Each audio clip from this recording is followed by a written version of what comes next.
episode of the Friel Thing podcast, a podcast all about self-development. It's hard to say, self-development, motivation, team building, and leadership. And I have a very special guest with me today. Ladies and gentlemen, would you please welcome Deborah Craig? Hello. I'm doing a jingle for you. Thank you for the wonderful welcome, Wow. Craig. I appreciate that. Anyway, welcome, Deborah. How are you? I'm very well, thank you. Thanks for having me. Good. For the folks at home, let's just give them the quick 30 seconds on who you are and what it is that you do. Hi, everyone. My name is Deborah Craig. I am an empowerment coach and I help women who want to make change with ease in their life to become unstoppable using deep coaching and hypnotherapy. Well, that was really to the point. Nice. Specific. Now, I came across you on LinkedIn. Obviously, we were connected already through a local networking group, where I believe you benefited greatly from my hair care tips, For sure.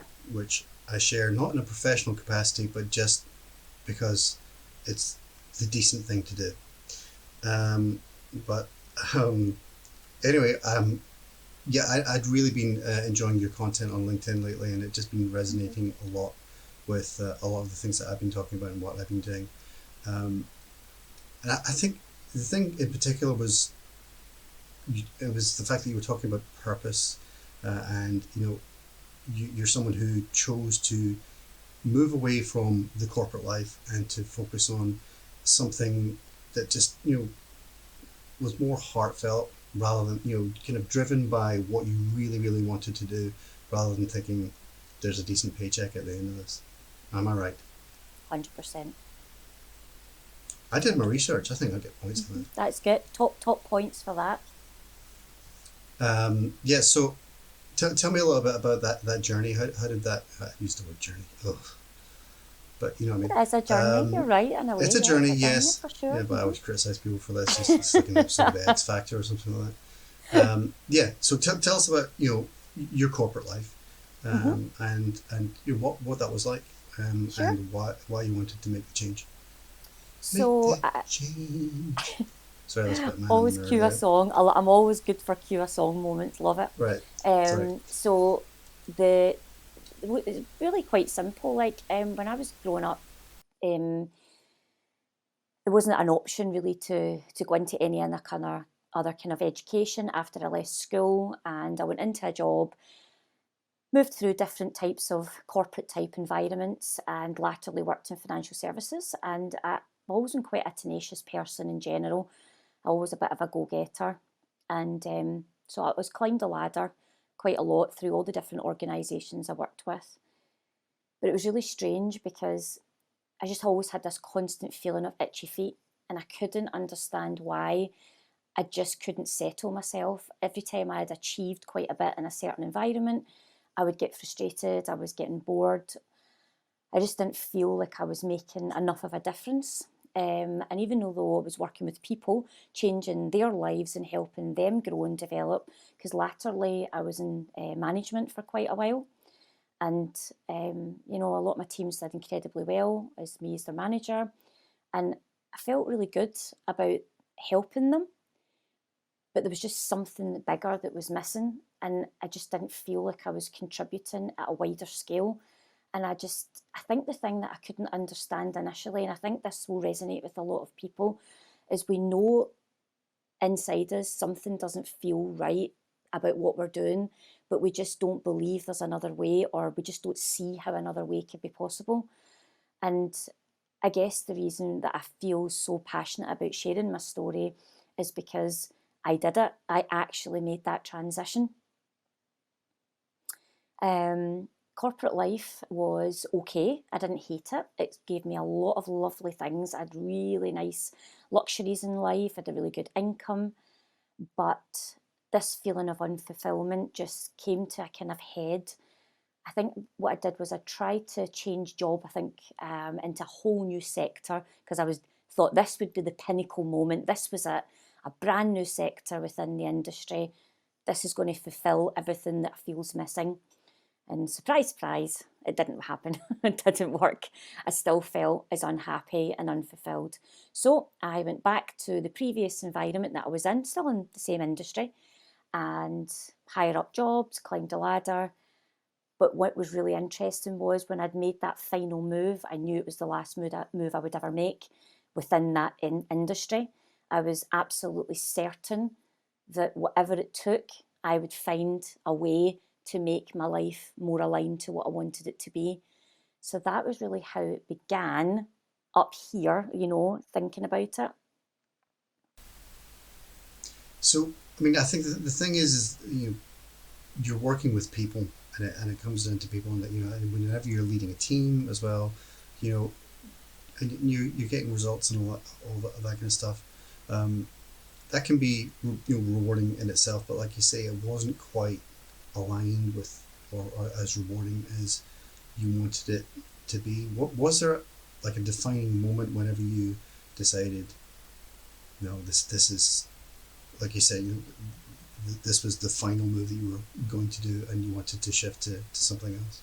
Yep, it was so defining. I can remember it as clear as day. It was so clear to me that when I moved to a different department, thinking it was going to be this transformational moment, that when it wasn't, it turned out it wasn't a great experience at all. Actually, it was quite a difficult experience for me.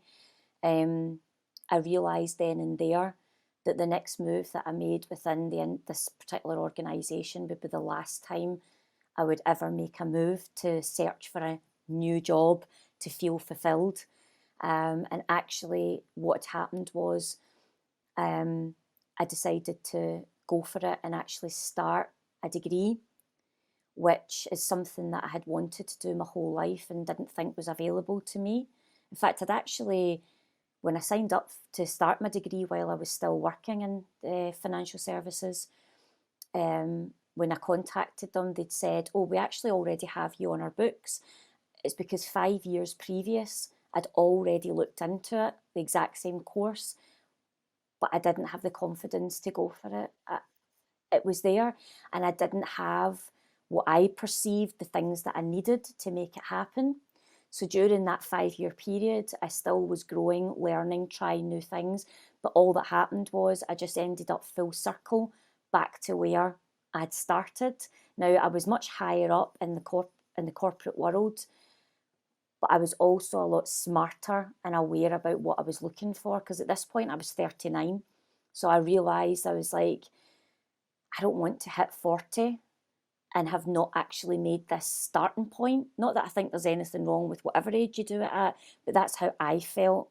It just was a pinnacle moment that I wanted to jump on that bandwagon, even though I knew the degree could take it up to 6 years if I did it part time, and I would be a heck of a lot older when it was finished. But I didn't even know how I was going to do it. I just knew I wanted to do it. So that's what I did. I did it in four, and I got a first class honours in psychology with counselling. See, there you go. So yeah, I was Fantastic. So I very think proud of you know myself. that as you should be. I think the thing is, all things in time. Whether it's the right time in your life, or just if you just have the strength and the confidence at a particular point, you're like, oh no, I'm ready to do this now. And there's certain points when you're like, you're insecure about certain abilities, or whatever it is, that you just don't have that confidence to make that leap. But then you did. And was that then straight to what it is that you're doing now? No, the bearing in mind what I do now is very much about coaching people and sort of mental health and things like that. So, and it's all about self development and helping people grow into whatever their bigger vision is. What happened when I started my degree, I still stayed with the bank for 2 years while I was working on my degree. It all just got really too much. It's quite hard doing so much university work as well as working a full time job. So I made the decision. It was actually quite interesting how this came about, because I'd always thought I couldn't leave my job because I had bills to pay and a mortgage and I had a car, and you know, how would you actually leave when you needed financial support? And little did I know that for a period of time, it'd actually been the 2 years that I'd been studying, I hadn't realised that I'd been saving up really, really hard. And after about 2 years, I realised I had no other reasons that I couldn't leave the bank, because the last one that was left was, how would I support myself if I left? I'd actually amassed an amount that was similar to what I would have got if I'd been made redundant. So I just had worked really hard at putting money away and just been really diligent with it. So I just had that epiphany of clarity. There was reasons how all that came about, but ultimately I got to a point where I thought, I don't have any reasons to not go after my dream here now, because you actually have everything you need. You're 2 years into your degree. You're not going to be able to finish your degree and start the kind of job you want without any practical experience. You're going to have to immerse yourself in the industries. And that's what I did. I left. I took 6 months off, which was amazing because my sister had just had a second baby. So I got to spend loads of time with my nieces. Um, and I then started with the NHS in a back office role. Kept going with my degree. I also went to college at the same time and did counselling. So I was all juggling all things in the air. And I also volunteered in 3 places: Childline, um, Scottish families affected by alcohol and drugs, and an acquired brain injury cafe. That one I still work with, the acquired brain injury one, I still work there. Um, so that allowed me to get such a broad spectrum of underpinning of all the sort of academia that I was learning. I then could put it and learn and feel it from an experiential level, where I was actually in the jobs doing them, albeit it was a lot of voluntary work. Um, but yeah, so that's how I transitioned there. And then when I was in the NHS, I got a promotion into a psychological wellbeing practitioner, and that allowed me to really work in the mental health sector. So that was the last job that So I that had. all gave you the confidence then that Hmm. this is something that you can actually do for real. Yep. Yeah. Because So academia is one part. when did you start doing the DeborahCraig.com thing or whatever it is your website is? Well, that's good. Yeah, that actually, it's really bizarre how it all came about. Actually, and this is what you talked about, this timing and all these sort of synchronicities. So I was working in this role in the NHS, and I'd actually been working only what they would call bank staff, which is where you just take employment as and when you want it within NHS. But this particular role that I took, as the promotion, was a permanent post. And it was really strange because as soon as I started the permanent feeling, I just knew. I was like, oh, I'm going to want to be working for myself, because I had so much freedom for that period before it, that when I came into a permanent position again, I realised that actually this is probably not going to be what I want long term for myself. So I think it was towards the end of 2019, um, I started, I actually then got my diploma in hypnotherapy as well. So I'd learned all of that after I finished my degree. Yep, glutton for punishment, just kept going on the wheel of learning. Um, and once I'd completed that, I decided to hand my notice in. And the really strange thing was, at that point again, it became about, right, how do I support myself? Yeah. And I thought, oh God, I've got this car. I had an Audi, right, at the time. And I was like, oh, you know, how am I going to afford this car if I don't have this job? But I realised the only reason I was using the car was to get to the job, because everybody else in my life lived in a 2 mile square radius. Yeah. So I was like, well, wait a minute, this just kind of is counterproductive here. So I decided to give up the car and the job. And that was it. The business was born at the beginning of December 2019. And that was it, deborahcraig.com. Can you remember? I mean, I'm sure you remember that first client that you Oh, had, yes. um, and that first experience. What was it? Tell me a little bit about that. What was that like? It was actually, to be honest, I feel was like an absolute gift from God or something, because it was so good.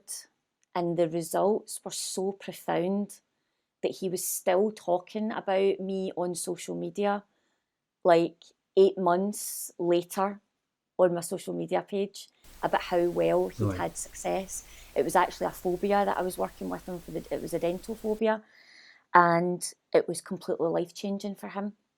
So that's probably another reason why I remember it, because I thought it was my very first paid client. I was really Yeah. nervous, and I was like, oh my goodness, what if this doesn't work? And all this work that I've put in. And as I said, he was like a gift. And it's not been the same for every client since then. Every client has different results. And in fact, I don't do a lot of that work anymore, to be honest. But at that time, it was a lot of what I was doing, but it was a gift. And it gave me Yeah. the confidence to absolutely keep going.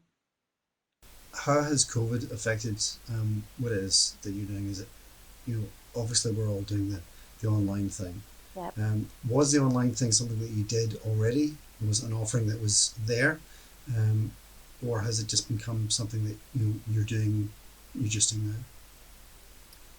Well, actually, what was really strange, and this is why you have to be careful what you wish for, because in January 2020, so just before, so I'd only just started in December, I had a mentor, and it was in January, I think, 2020, January, February. I remember sitting with him saying, my ultimate dream would be actually to be online, All to right. have my Okay. whole business fully online, because I've never had the freedom that I've felt a lot of responsibility in my life for other people, not in a bad way, but it's how I felt in my life. And actually, as I moved into having a business, I felt this real sense of freedom for the first time properly. And I actually started to think about what it would be like to maybe travel a little bit and maybe live somewhere else, even just for a short period, and actually work from a laptop. So, guess what? I got my gift. I just got it a heck of a lot earlier than I expected to get it. I Um, think I think that's what happened to a lot of people.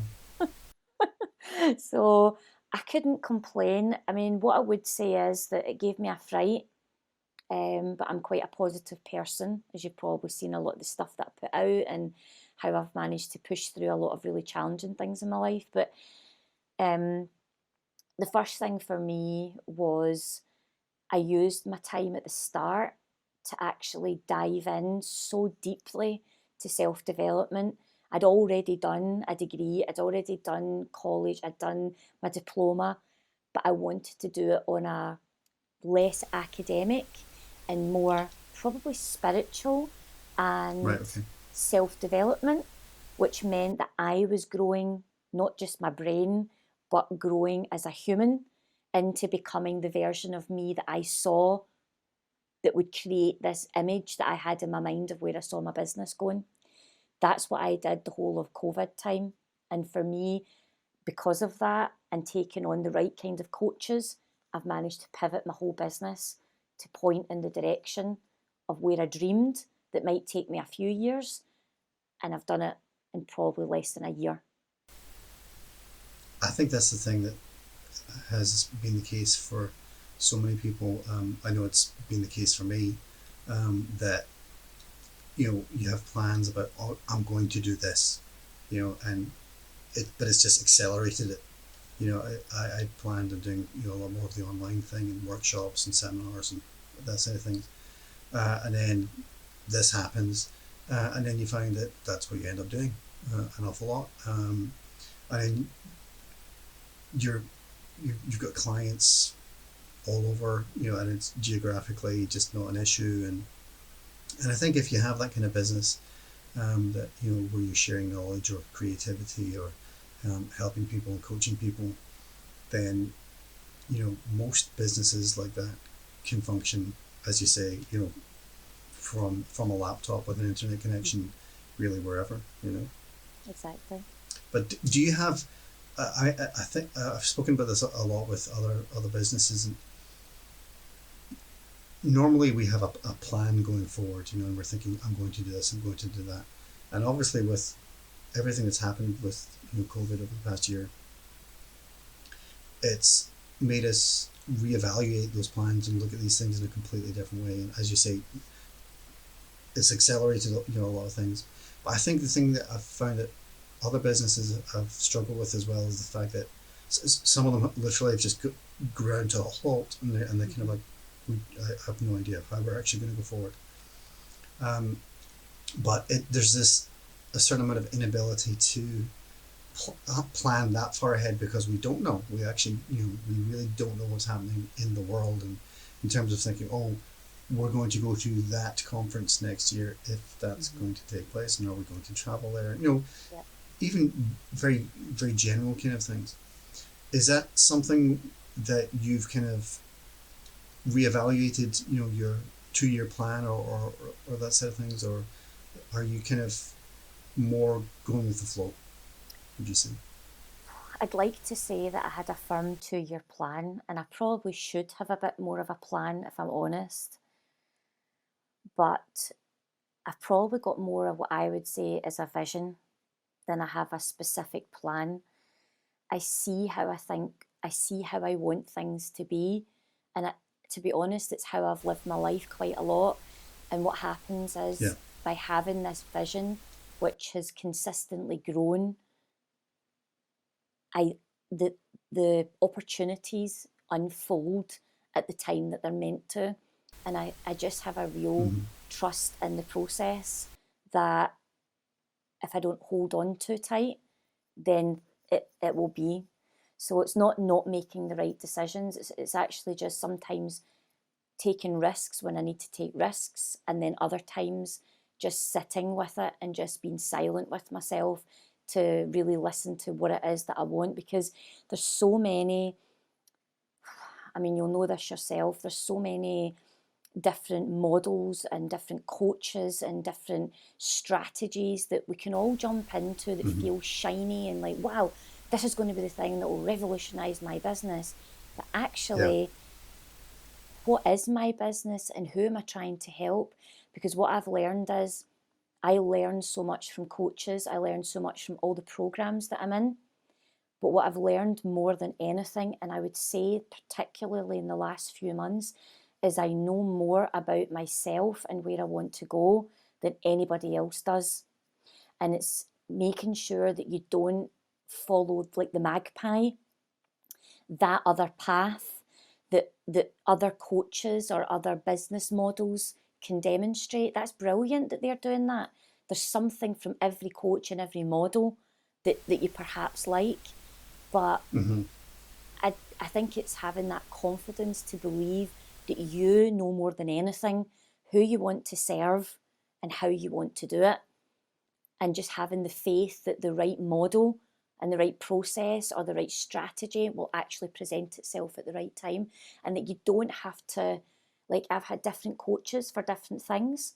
I'm in big programs for webinars. I've had coaches for business models, but I don't love all things about all of those things. What I'm Yeah. learning is to listen more to myself. And when I feel unaligned, listen to what I'm hearing, because that's telling me this is not the right part of the model for you. So find something else that will fill that gap, that fits more. And as we speak, Yeah. I've actually rebranded very recently. You might have noticed my branding's different Mm-hmm. because I've actually been able to align to a model that feels that I've created. It's heal, grow, and thrive, and that's the pillars that feel aligned for me. And I've now got a strategy in place that fits that, not what other people are telling me, but what I want to do. I think this is the thing. I mean, that really resonates with me because I am somebody who has, again, like yourself, rebranded really, to a certain extent, in that I've kind of thrown my music world and the marketing world together so that I'm very obviously selling me as opposed to, it's not like there's Greg the musician and then there's marketing guy. And the way I was doing things before was very much kind of, we help SMEs to do this, great, so everybody else does. And I suppose me coming out of the music industry, and I still work in the music industry, but to do this other stuff as well, you're thinking, oh, I guess I've got to fit in, which is precisely what I don't need to do. And what I found with rebranding, I suppose, is just by focusing on being 100% authentically me, I have more work than I ever have. Simply because that offer is really, really clear. People know who I am, what it is I do. And if they resonate with that and connect with it, then they want to work with me. And if they think I'm obnoxious, which happens, then they don't want to work with me, okay, yeah. Which is good, because then you only work with people that care what it is that you're doing. Yeah. Which I think is just really the best way to be, because when you're authentically yourself, you're content and happy doing what it is that you're doing, and people connect with that's a real thing, and that energy is a real thing. Yep. And when people feel that you are in a calm, positive space, and you're just like, yeah, I'm cooking here, I know who I am and what I'm about, I think people really connect with that. I agree. It's just having the So, confidence to stay in that place. yeah, no, absolutely. So going forward, I know it's kind of difficult to kind of predict what's going to happen, in when we've got global pandemics, etc. But in an ideal world, if you're in as much control of it as you can be, what's going to happen with your business going forward? Where would you like to be in a couple of years' time? So, if I was to pick out some role models, that might be the easiest way to explain some of the ways that I sort of what resonates with me and the different ways they operate. So I would like to, well, first of all, for me, I want to really focus on my own brand with Heal, Grow, and Thrive, because I want to help. I'd like to reach more people, and this is what I'm currently working on. Because as you know yourself, if you're working one to one, which FYI is my favourite thing to do, because to me that's where you see the bigger, it's transformational stuff when you're working one to one with somebody. You really get to know them. Yeah. So, but what I do know is that there's a real need out there, and especially in the light of what's happened in the last 12 plus months, for people to recognise what's holding them back, what's happened in their life. Even the fact of COVID can be almost like a sort of trauma in some way because of what people have experienced off the back of it. How to overcome that and then grow through setting realistic goals, challenging themselves, but more importantly, creating a vision of where they will go. I call it this 10xing themselves, so 10 times what they imagine, so that they're creating this bigger vision. And I guess that's what you're asking me, like, where do I see that for me? And it's actually been able to reach people on a much, much wider scale. So being able to bring perhaps workshops and have this. I haven't actually shared it with anyone, so I guess here we are now sharing Exclusive. it now. So there we are. I haven't even really put it into motion yet, but I have purchased the software. So I don't know if you've heard of Kajabi.